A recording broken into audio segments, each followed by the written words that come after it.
8h56, seguimos aqui com Liberdade de Opinião ao vivo e indo direto para Brasília, conversar com o jornalista Alexandre Garcia. Alexandre, bem-vindo, bom dia.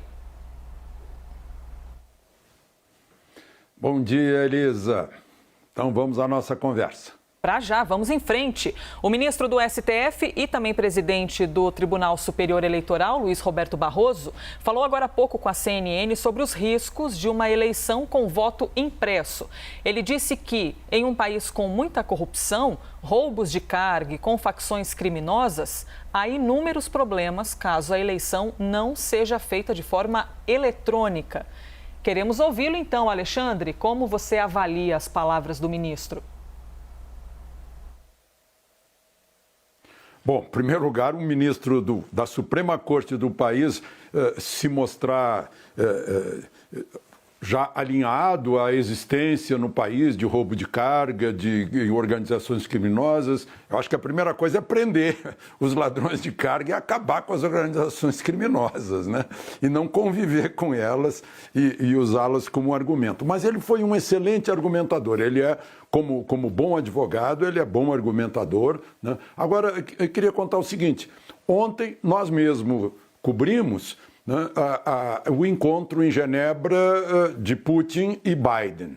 E falaram muito sobre guerra cibernética, ataques cibernéticos. Eu estou dizendo isso porque na semana passada eu almocei com o topo das pessoas que defendem ataques cibernéticos em relação ao Brasil, né, para que o Brasil não seja vítima de ataques cibernéticos. E perguntei a eles, né, os senhores acham que a urna eletrônica, a apuração é absolutamente segura? Não. Responderam que não há segurança absoluta em sistema digital algum, né? Aí eu me reporto para uma decisão da corte alemã, lembrando o óbvio, que a apuração precisa ser transparente. O eleitor precisa entender o método da apuração. E por isso acabou lá com a apuração digital, né? No país que, segundo o ministro, não tem organização criminosa, nem assalto a caminhão, o correio é confiável, né? Mas, enfim, ele argumentou bem, né? E, no entanto, o projeto de comprovação do voto segue muito forte no Congresso Nacional. E a quem interessa, Alexandre, o voto impresso? A nós, eleitores, a confiança no voto. Nós temos que ter confiança de que vão usar o nosso voto. Se eu votar no João ou no Pedro, eu tenho que ter certeza de que esse voto vai ser computado, vai valer o meu voto. Eu tenho que ter confiança no sistema, né? E o que a gente sente nos nossos celulares, nos nossos computadores, esse temor de invasão, né, de alteração, né? Agora mesmo, lá em São Paulo, está um problema danado aí o roubo de celular não é para vender o celular, é para tirar as contas bancárias, usar as contas bancárias. Então, interessa sim a todos nós eleitores. Vou trazer então o próximo assunto aqui, Alexandre, para o Liberdade de Opinião. Os deputados federais aprovaram o texto base do projeto que muda a lei da improbidade administrativa. O texto prevê o seguinte, que só será punido quem agir com intenção de lesar a administração pública. Agora essa matéria segue para o Senado Federal. O presidente da Câmara, Arthur Lira, nega que esteja acelerando a tramitação para ser beneficiado, já que ele é investigado por supostos atos de improbidade. Assim que colocou o assunto em discussão no plenário, Lira fez questão de discursar em defesa das mudanças no projeto e você vai ver agora. É mais um avanço institucional para reforçarmos a segurança jurídica e o rigoroso controle público do país. Ao mesmo tempo, o projeto irá destravar os empecilhos que atualmente mais confundem e paralisam do que efetivamente preservam o interesse público. Uns e a democracia preserva isso, vão dizer que o que fizemos é assodamento. Outros vão dizer que é flexibilização, talvez. E uma grande maioria respeitada nesse país de prefeitos, gestores, membros do Ministério Público, com algumas exceções, ministros de tribunais superiores, vão dizer o que vem dizendo, que a linha da lei é boa, é moderna e é justa. Como você avalia, então, Alexandre, esse projeto de lei e mais a opinião de alguns congressistas que dizem que deveria não se chamar lei de improbidade, mas sim projeto de impunidade? Discordo desses progressistas, desses congressistas. Faz uns 20 anos que o movimento municipalista, a Confederação Nacional dos Municípios, vem brigando por uma lei que faça diferença entre dolo e culpa, entre má-fé e ignorância. Gente, são 5.570 prefeitos e olhe lá, a maior parte deles não tem formação jurídica, contábil, para distinguir, para saber se ele está fazendo certo ou não. Eles morrem de medo de, para o resto da vida, carregarem processos. Então, muita gente boa não quer ser candidato a prefeito por causa disso. Né? Os prefeitos ficam paralisados, não tomam decisões com medo de serem enquadrados por qualquer omissão por ignorância, né? Mesmo na prestação de contas. Não houve um congresso nesses últimos 20 anos do movimento municipalista ou de municípios, das federações estaduais ou confederações, que não tratasse dessa preocupação, dessa lei que mistura dolo com culpa por ignorância. Né? Essa lei demorou a chegar. Né? Estão fazendo muito barulho aí, eu não sei porquê. Né? Mas, olha, eu tenho um amigo que passou anos percorrendo as prefeituras. Eu vou dizer o nome dele, que os prefeitos conhecem, o Rui Born. Ele há anos fica me alertando para isso. Olha, é uma loucura, o prefeito não faz obra com medo. Isso aí vai tirar o medo. Botou lá o nepotismo também, a improbidade. Nepotes vem de sobrinho, né? Até 3º grau, isso é nepotismo. Aumentou o prazo em que a pessoa fica afastado de atividade política, de poder fazer contrato com o poder público, se for punido. Havendo dolo, havendo má-fé, haverá punição. Havendo prejuízo aos cofres públicos, haverá punição. Né? O prefeito tem medo de mostrar as obras dele, porque pode ser enquadrado. E aí está lá, a lei está dizendo, olha, só se ele tiver vantagem pessoal nisso, se não tiver, mostre as obras, que isso é transparência. Né? Então, é uma lei que tem 30 anos. De 1992, está na hora de mudar. Tomara que o Senado continue no mesmo caminho. Não houve pressa, não. Houve demora para sair essa lei, que vai liberar, não é só os prefeitos, não, administrações federais e estaduais, tem mais estrutura, tem serviço jurídico, tem contadores. Não, o prefeito não tem, a prefeitura é pequenininha, não tem recurso para isso, o prefeito tem que decidir, tem que correr o risco. Agora estão tirando muito risco do prefeito, ele fica mais livre, com mais lubrificação para agir. Alexandre, nós ouvimos as palavras do presidente da Câmara dos Deputados, Arthur Lira, então eu quero também lhe fazer uma pergunta sobre isso. Você avalia que Lira está acelerando o processo em benefício próprio ou ele está, na verdade, pensando no processo inteiro e pensando no benefício da população? Não, ele está cumprindo a obrigação dele. Né? Isso é pressão dos municípios. Ele não está acelerando, não, ele está desencravando algo que estava encravado, né? Que estava preso lá. Né? Ele mesmo está respondendo, o deputado estadual está respondendo processo, mas isso não tem nada a ver. Né? Ele está tocando, ele está cumprindo a obrigação dele, está prestando contas. A maior parte da administração do país, ao cerne do país, que é o município. O município como pessoa jurídica de serviço público, é a mais importante de todas, né? Então está sendo atendida uma reivindicação de décadas de prefeitos.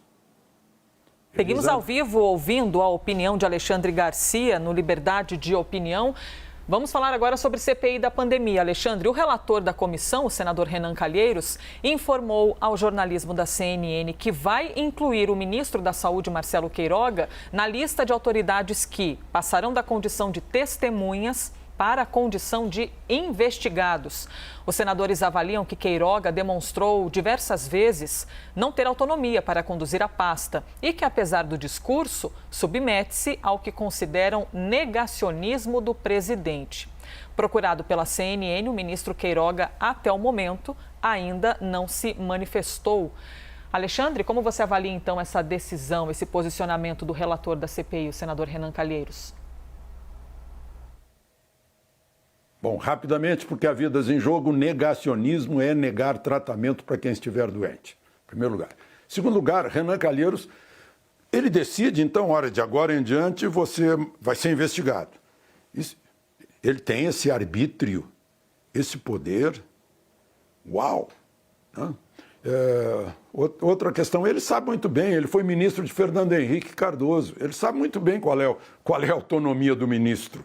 O ministro é um auxiliar, um mero auxiliar do presidente da República, demissível ad nutum. Na hora que o presidente disser não gostei mais da tua cara, vai embora. Ele não tem que dar satisfação nem dar aviso prévio, né? Isso é um ministro, é um cargo de auxiliar do presidente da República. Mas, enfim, isso mostra aí, né, tudo isso cheira a macartismo atualizado. Elisa? E essa possibilidade, então, Alexandre, de mudança na condição de testemunha para investigado, poderia de alguma maneira afetar o serviço central, assim digamos, né, do ministro Queiroga, que é cuidar da pasta da saúde. Isso poderia gerar alguma instabilidade na condução da pasta? Eu acho que não, só vai faltar no dia que ele for convocado, que passa o dia inteiro lá, né? Aí ele vai faltar ao trabalho do dia a dia. Acho que só isso. Beleza?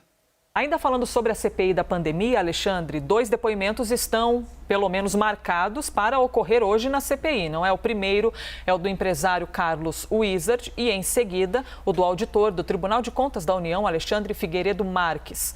O Supremo Tribunal Federal concedeu aos dois o habeas corpus, que dá a eles o direito de ficar em silêncio durante a sessão. Carlos Wizard pediu novamente para realizar o depoimento de forma remota e a presença dele ainda não foi confirmada. É um dia basicamente de incertezas, não é, Alexandre? Com comparecimento ou não, mas uma possibilidade grande de Wizard, de fato, não comparecer. O que eu quero lhe ouvir é a respeito desse direito adquirido, né? Terem adquirido o direito de permanecerem calados, um habeas corpus. Como você avalia especificamente isso? Pois é, uma que a pessoa fica com medo de ser agredida, né? Como a gente viu aí, tantas agressões na CPI, né? Autoritarismo assim escancarado, né? Lá dentro. E a pessoa fala em democracia e liberdades, né? É uma hipocrisia. Agora, sobre os dois, né? Sobre o mérito, Carlos Wizard é um empresário de sucesso que deu o seu tempo na busca da verdade, né? Ele juntou muita gente para discutir o tratamento de uma doença, né? Não da forma dogmática, fechada, que isso não é ciência dogma, é uma questão de fé, mas de forma aberta, porque a ciência, todo mundo sabe que é algo aberto, aberto à experiência, aberto à tentativa, é assim que a ciência avança, né? Aberto à discussão, aberto à discordância, né? Foi isso que ele fez, mas está sendo convocado como se fosse corrupto, como se tivesse desviado dinheiro para comprar respirador, né? Como se tivesse aproveitado fazer contrato de licitação superfaturada de hospital de campanha, né? Mas Ele não fez nada disso. E o outro, fez continhas lá no TCU, como eu faço todos os dias aqui, as minhas contas. Ó. Eu pego ali o site dos cartórios e faço as contas. E a gente, pelas contas, observa, né, que a principal causa da morte, que são doenças cardiorrespiratórias, depois doenças pulmonares, que não a Covid, né, de repente começa a baixar. Né, e aí fica tirando conclusão. Ele botou essas conclusões lá num relatório que fez, meu Deus do céu, veio a patrulha em cima. Não, isso, assim como a Igreja Católica tinha o Index Librorum Prohibitorum, o índice dos livros proibidos, hoje aqui no Brasil, na nossa democracia, na nossa liberdade de opinião, há palavras proibidas, há assuntos proibidos e há discussões proibidas. Né? Eu estou dizendo isso para alertar as pessoas. Né? Inclusive com a participação de... nós, na nossa profissão, vamos encontrar essa lição, no filme A Montanha dos Sete Abutres, que todo jornalista deveria ver. Né? Então, para saber como é que se faz num momento desse, num momento de crise, num momento de uma crise sanitária, com consequências econômicas. Né? E parece que, eu não sei se é o medo que está impedindo que os nossos neurônios continuem trabalhando, a gente fica paralisado. Não pense, não abre as janelas para pensar um pouco mais, para saber o que está sendo feito com as liberdades nesse país, nesse momento, né? Inclusive a liberdade de pensar e a liberdade de falar. Elisa. E a ausência de um depoente numa comissão como essa, Alexandre, poderia significar ali uma maneira, uma alternativa de tentar não se autoincriminar, já que a gente sabe a exposição que é uma CPI da pandemia? Bom, isso é algo garantido pela Constituição brasileira. Né? A pessoa tem o direito de ficar calado. Né? Todo mundo tem esse direito. Né? Isso funciona até entre cônjuges. Então, só que esvazia a CPI. Ontem o ex-governador do Rio de Janeiro se encarregou de esvaziar a CPI. Ele usou a CPI, disse tudo o que queria, usou como palanque para fazer a defesa dele, para fazer uma projeção, que o Dr. Freud já identificou esse mecanismo de defesa, né? Que ele só falava assim em nome dos governadores, como se ele fosse um mártir que se ofereceu em nome dos governadores que numa conspiração estão sendo perseguidos pelo presidente da República para implantar um regime monocrático, totalitário. Né? E a versão dele, aquela versão preferida da esquerda, da Marielle e tal, né? Enfim, disse até que o impeachment dele foi financiado, foi comprado, compraram desembargadores, compraram deputados estaduais.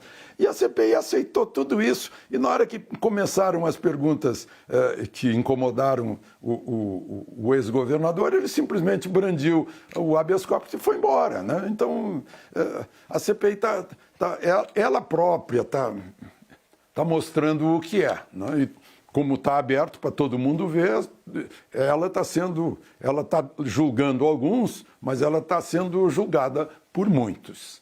Elisa? E você acredita que vai ser de que maneira o depoimento do auditor do TCU, Alexandre Marques, Alexandre, mesmo que ele tenha a possibilidade, né, esse direito de permanecer calado por meio de um habeas corpus? Ele vai ter a oportunidade de fazer a demonstração dos números, das estatísticas de mortes, de doenças, de causa de morte. Ele vai ter essa oportunidade. Tomara que aproveite. Elisa.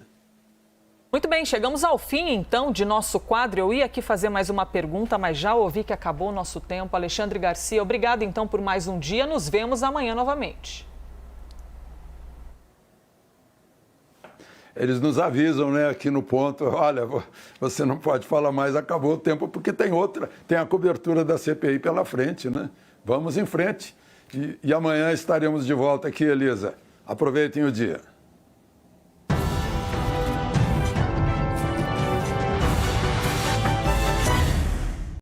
Antes de passar a palavra para meu colega Rafael Colombo, eu lembro que as opiniões emitidas pelos comentaristas do quadro não refletem necessariamente a posição da CNN.